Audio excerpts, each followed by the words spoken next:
വിശുദ്ധ ലൂക്കായുടെ സുവിശേഷത്തിൽ 11-ാം അധ്യായത്തിൽ 9 മുതൽ 11 വരെയുള്ള തിരുലിഖിതങ്ങളാണ്. വായിക്കാം. ഞാൻ നിങ്ങളോട് പറയുന്നു, ഞാൻ നിങ്ങളോട് പറയുന്നു, ചോദിക്കുവിൻ നിങ്ങൾക്ക് ലഭിക്കും, ചോദിക്കുവിൻ നിങ്ങൾക്ക് ലഭിക്കും, അന്വേഷിക്കുവിൻ നിങ്ങൾ കണ്ടെത്തും, അന്വേഷിക്കുവിൻ നിങ്ങൾ കണ്ടെത്തും, മുട്ടുവിൻ നിങ്ങൾക്ക് തുറന്നു കിട്ടും, മുട്ടുവിൻ നിങ്ങൾക്ക് തുറന്നു കിട്ടും. എന്തെന്നാൽ ചോദിക്കുന്ന ഏവനും ലഭിക്കുന്നു, ചോദിക്കുന്ന ഏവനും ലഭിക്കുന്നു, അന്വേഷിക്കുന്നവൻ കണ്ടെത്തുന്നു, അന്വേഷിക്കുന്നവൻ കണ്ടെത്തുന്നു, മുട്ടുന്നവന് തുറന്നു കിട്ടുകയും ചെയ്യുന്നു, മുട്ടുന്നവന് തുറന്നു കിട്ടുകയും ചെയ്യുന്നു. നിങ്ങളിൽ ഏതൊരു പിതാവാണ്?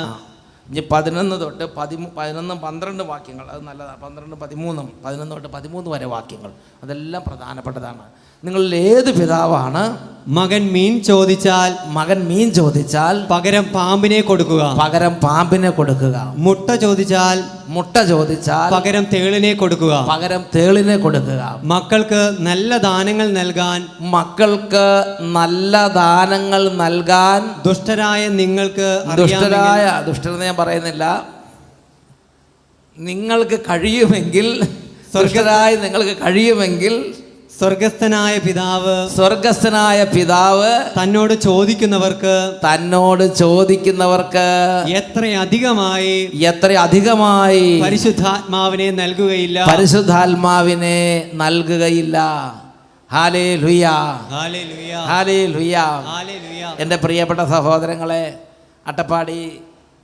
അട്ടപ്പാടിയിലെ ശുശ്രൂഷയെക്കുറിച്ച് ചിന്തിക്കുമ്പോൾ അതിൻ്റെ പേര് തന്നെ അഭിഷേകാഗ്നി. അന്ന് അഭിഷേകാഗ്നി എന്ന് പറഞ്ഞ പരിശുദ്ധാത്മാവാണ്. ഈ പരിശുദ്ധാത്മാവിൻ്റെ പ്രവർത്തനങ്ങളെക്കുറിച്ച് അട്ടപ്പാടിയിൽ വെച്ച് കർത്താവ് തന്ന പ്രചോദനങ്ങൾ ഓരോന്നും അവിടെ ചെയ്തപ്പോൾ അതൊരു ശുശ്രൂഷയായി മാറുകയാണ് ചെയ്തത്. എൻ്റെ പ്രിയപ്പെട്ട സഹോദരങ്ങളെ, പരിശുദ്ധാത്മാവിന് അത്രമാത്രം സ്നേഹമുണ്ട് നമ്മളോട്. പരിശുദ്ധാത്മ അത്രമാത്രം ശക്തിയുണ്ട്. പരിശുദ്ധാത്മാവിനെ ഒരിക്കലും ഒരാൾ അറിഞ്ഞാൽ എന്നും മുട്ടിപ്പായി പരിശുദ്ധാത്മാവോട് പ്രാർത്ഥിക്കും. ഞാൻ ഈ അടുത്ത ദിവസങ്ങളിൽ പരിശുദ്ധാത്മാവിൻ്റെ ഒരു സിമ്പിൾ പ്രവർത്തനം കേട്ട് ഞാൻ അത്ഭുതപ്പെട്ട ഒരു കാര്യം പറയാം. എനിക്ക് പരിശുദ്ധാത്മാവിൻ്റെ എല്ലാ കാര്യങ്ങളും നല്ല അത്ഭുതമാണ്. ഒരു ചേട്ടൻ വന്നിട്ട് പറഞ്ഞു, അച്ഛാ, എൻ്റെ വീട്ടിൽ ഒരു ബ്രദർ പ്രാർത്ഥിക്കാൻ വരുന്നുണ്ട്, ആ ബ്രദറിനെ വിളിക്കൊണ്ട് കുഴപ്പമുണ്ടോ എന്ന് ചോദിച്ചു. ഞാൻ പറഞ്ഞു, എനിക്ക് അധികം പേരെ പരിചയമില്ല. ഞാൻ ചോദിച്ചു, എന്താണ് ആ ബ്രദറിൻ്റെ പ്രത്യേകത? അപ്പോൾ പറഞ്ഞു, ഞങ്ങളുടെ കുടുംബത്തിൽ വലിയ ബുദ്ധിമുട്ടാണ് അച്ചോ, ഞങ്ങളുടെ കുടുംബത്തിൽ ആത്മഹത്യ നടക്കുന്നു, ഞങ്ങളുടെ കുടുംബത്തിൽ പലതരത്തിലുള്ള പ്രതിസന്ധി, തലപൊക്കാൻ നിവൃത്തിയില്ല, കണ്ണുനീരിൽ കുതിർന്ന് അനേക വർഷങ്ങളായി ഞങ്ങൾ വിഷമിക്കുകയാണ് അച്ചോ. അപ്പോൾ ഒരു ബ്രദർ കണ്ടപ്പോൾ ബ്രദർ പറഞ്ഞു, ഞാൻ വീട്ടിൽ വന്ന് പ്രാർത്ഥിക്കാമെന്ന് പറഞ്ഞു. അങ്ങനെ ആ ബ്രദർ വീട്ടിൽ വന്ന് കയറി ഉടനെ പറഞ്ഞു, ഈ വീട്ടിൽ മന്ത്രവാദത്തിൻ്റെ ശല്യമുണ്ട്, കൂടോത്രത്തിൻ്റെ ശല്യമുണ്ട് എന്ന് പറഞ്ഞു. അപ്പോൾ ഇവരിങ്ങനെ സംശയിച്ചു, ഇവിടെ ആര് വന്ന് കൂടോത്രം ചെയ്യാനാ? ഞങ്ങളെ അങ്ങനെ കൂടോത്രം ചെയ്യാത്തകൾ ഇപ്പോൾ അല്ല എന്ന് പറഞ്ഞു. ഉടനെ ബ്രദർ പറഞ്ഞു, നിങ്ങളുടെ അലമാരയിലിരിക്കുന്ന ആ ബാഗിൻ്റെ ഉള്ളിൽ മന്ത്രവാദം ചെയ്ത സാധനം ഇരിക്കുന്നുണ്ടെന്ന് പറഞ്ഞു. ഉടനെ അവർ പറഞ്ഞു, ഓ, ബാഗിൻ്റെ ഉള്ളിൽ, അത് ഞങ്ങൾ എന്നും ഉപയോഗിക്കുന്ന ബാഗാണ്, അതിൻ്റെ ഉള്ളിൽ ആരാണ് മന്ത്രവാദം ചെയ്ത് വെക്കണമെന്ന് ഈ ചേട്ടത്തി ചോദിച്ചു. അപ്പോൾ അവർ പോയിട്ട് അപ്പോൾ ഈ ചേട്ടൻ പറഞ്ഞു, പോയി ആ ബാഗ് ഇങ്ങനെ എടുത്തിട്ട് വരാൻ പറഞ്ഞു.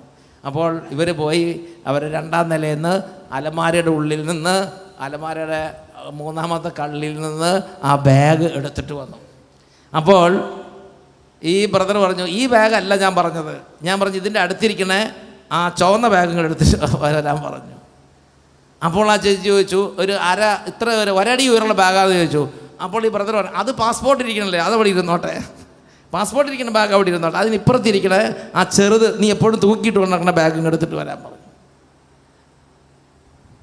അപ്പോൾ ഈ ചേട്ടൻ ചോദിക്കുകയാണ്, ഇതുവരെയും വന്നില്ല, ആദ്യമായിട്ട് ആ ബ്രദർ എവിടെന്നോ കൊല്ലത്തുനിന്നോ ഏതോ ഒരു സ്ഥലം പറഞ്ഞത്, പത്തനംതിട്ടെന്നോ ഏതോ ഒരു ഗുണകറ മൂലയെന്ന് ആ ബ്രദർ വയനാട്ടിലെത്തിയതാണ്. ആദ്യമായിട്ടാണ് വീട്ടിൽ കയറണത്. അപ്പോൾ ഞങ്ങളുടെ 2ാം നിലയിൽ, ഞങ്ങളുടെ 3ാമത്തെ അലമാരിയിൽ 2ാമത്തെ കള്ളി വെച്ചിരുന്ന 3ാമത്തെ ബാഗ് കൃത്യം അങ്ങനെ ഈ ചേട്ടൻ അറിയണത്. അതിനടുത്തുള്ള ബാഗ് എടുത്ത് പറഞ്ഞു, അത് പാസ്പോർട്ടുള്ള ബാഗല്ല, അവിടെ ഇരുന്നോട്ടെ. ശരിയാണ്, അതിനകത്താണ് പാസ്പോർട്ട് വെച്ചിരിക്കുന്നത്. ഉറക്കെ പറഞ്ഞേ ഹല്ലേലൂയ, ഹല്ലേലൂയ. പ്രിയപ്പെട്ട ദൈവമക്കളെ, ഞാൻ പിന്നെ ആ ബ്രദറിനോട് അവരോട് ചോദിച്ചു, ഈ ബ്രദർ എങ്ങനെ ഒറ്റയ്ക്ക് എങ്ങനെയാണ്? അപ്പം പറഞ്ഞു, അത് നല്ല ഒരു അച്ഛൻ്റെ കീഴിൽ പരിശീലനം നേടിക്കൊണ്ടിരിക്കുന്ന ഒരു ബ്രദറാന്ന് പറഞ്ഞു. അപ്പോൾ ഞാൻ പറഞ്ഞു, നമ്മൾ കുഴപ്പമില്ല, നിങ്ങൾ നോക്കിക്കണ്ട് ചെയ്തോളാം പറഞ്ഞു. എൻ്റെ പ്രിയപ്പെട്ട സഹോദരങ്ങളെ, എന്തായാലും നമ്മൾ മറ്റുള്ളവരെ കുറിച്ച് വിധിക്കാൻ നമ്മൾ ആളല്ല എന്നുറക്കെ പറഞ്ഞേ ഹല്ലേലൂയ. എൻ്റെ പ്രിയപ്പെട്ട സഹോദരങ്ങളെ, അപ്പം ഞാൻ മനസ്സിലാക്കണം എന്താ, പരിശുദ്ധാത്മാവിൻ്റെ അങ്ങനത്തെ ഒരു കൃപ പരിശുദ്ധാത്മാവ് ആ വ്യക്തിക്ക് കൊടുത്തു. രാജാക്കന്മാരുടെ 1-ാമത്തെ പുസ്തകത്തിൽ 14-ാമത്തെ അധ്യായത്തിൽ 1 തൊട്ട് 6 വരെ വാക്യങ്ങൾ. രാജാക്കന്മാർ 1-ാമത്തെ പുസ്തകത്തിൽ 14-ാമത്തെ അധ്യായത്തിൽ ഒരു രാജാവ്, ആ രാജാവിൻ്റെ പേരാണ് ജെറോബവാം. ഈ ജെറോബവാമിനെ രാജാവാകാൻ വേണ്ടി പ്രവർത്തിച്ച ഒരു പ്രവാചകനുണ്ട്. ആ പ്രവാചകൻ്റെ പേരാണ് അഹിയ. അപ്പോൾ ഈ രാജാവ് ഈ പ്രവാചകനായ അഹിയായിട്ട് കുറച്ച് തെറ്റി ഇങ്ങനെ മാറി നിൽക്കുകയാണ്. കാരണം പ്രവാചകനെന്ന് പറയും, രാജാവ് വേറൊന്ന് ചെയ്യും. അപ്പം ഇവർ തമ്മിൽ കണക്ഷൻ പോയി. അങ്ങനെ മാറി നിൽക്കുന്ന സമയത്ത് ഈ രാജാവിൻ്റെ മകൻ രോഗിയായി.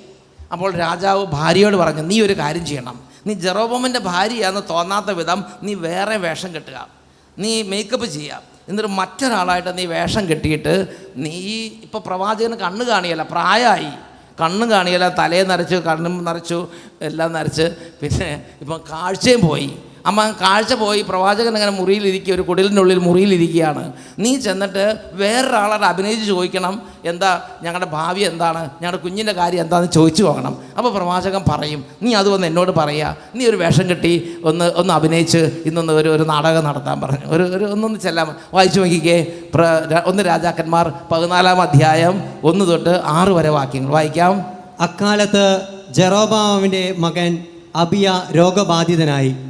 ജെറോബാം ഭാര്യയോട് പറഞ്ഞു, നീ എഴുന്നേറ്റ് എൻ്റെ ഭാര്യയാണെന്ന് അറിയാത്ത വിധം വേഷം മാറി ഷീലോയിലേക്ക് പോവുക. ഈ ജനത്തിന് ഞാൻ രാജാവായിരിക്കണം എന്ന് പറഞ്ഞ അഹിയ പ്രവാചകൻ അവിടെയുണ്ട്. ഈ ജനത്തിന് ഞാൻ രാജാവായിരിക്കണം എന്ന് പറഞ്ഞത് ഈ അഹിയ പ്രവാചകൻ, ആ പ്രവാചകൻ അവിടെയുണ്ട്. പക്ഷെ മൂപ്പർക്ക് ഒത്തിരി പ്രായമായി. 10 അപ്പവും കുറെ അടയും 1 ഭരണി തേനുമായി നീ അവൻ്റെ അടുക്കൽ ചെല്ലുക. കുട്ടിക്ക് എന്ത് സംഭവിക്കുന്നുവെന്ന് അവർ പറയും. അങ്ങനെ അവൾ ഷീലോയിൽ അഹിയായുടെ വസതിയിലെത്തി.